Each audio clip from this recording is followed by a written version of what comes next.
This has added costs to landlords. As a result, they've taken rents up over $170 a week. We're caring about renters, and this is what this is doing, restoring supply of rental properties into the rental market in New Zealand. We can debate that in just a second, but I just want to bring us back round to the initial question, which I hate to repeat, but I'm just really not hearing how the number jumped from 2.1 to 2.9 without an explanation. You were assuring us before the election these were rock solid, your economic plans. You said at 1.6 of September, Nicola and I are good with numbers and good on economics. So how do we have an $800 million difference on just one part of your tax plan? Well, I would dispute that very strongly. What you saw as a coalition government that's come together.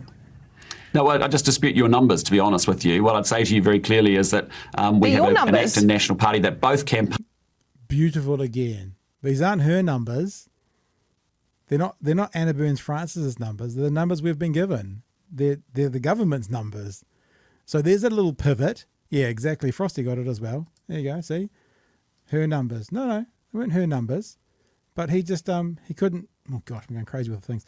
He pivot. Campaigned on restoring interest deductibility because we know how important it is, and the great news is that we're doing it, and actually that's going to get relief to renters, and that's really important. Can you still say your numbers are rock solid for everything that you forecast before you got into power, on the numbers that you promised and that voters were assured were rock solid? Can you still use that same phrase? Yes, I can. And what I'd say to you is what's even better, Anna, is that we are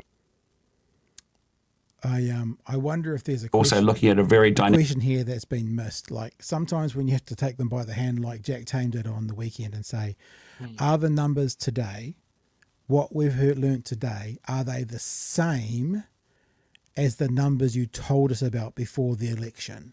And then he has to say no. And then, because I get him to admit it first, and then he has to say no.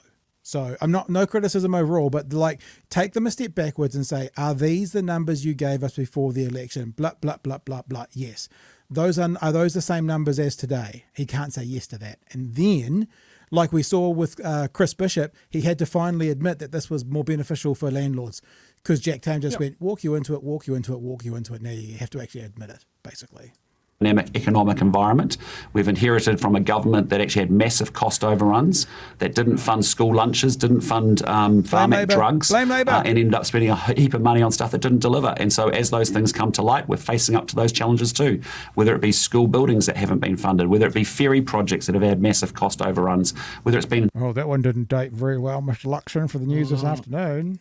$250 million wasted on Auckland Light Rail and not a single metre of track built in 6 years. Those are the things that we're also surfacing and we're having to deal with dynamically as we manage an economy that's in a pretty tough place.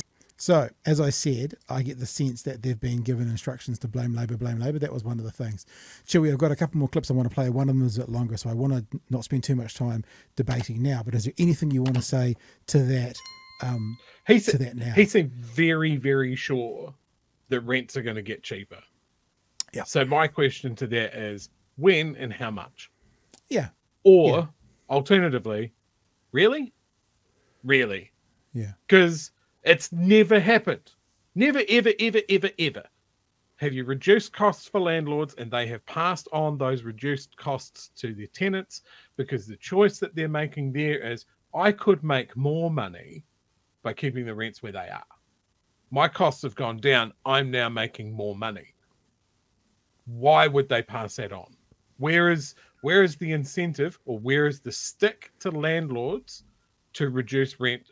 It's all by choice. They're not going to do it. 100%. And as we said last night, remember, this is the government who, when in opposition, said that that the supermarkets would not pass on the profits for 15% off fresh fruit and veggies. Now, if supermarkets aren't going to pass on the profits, why would landlords?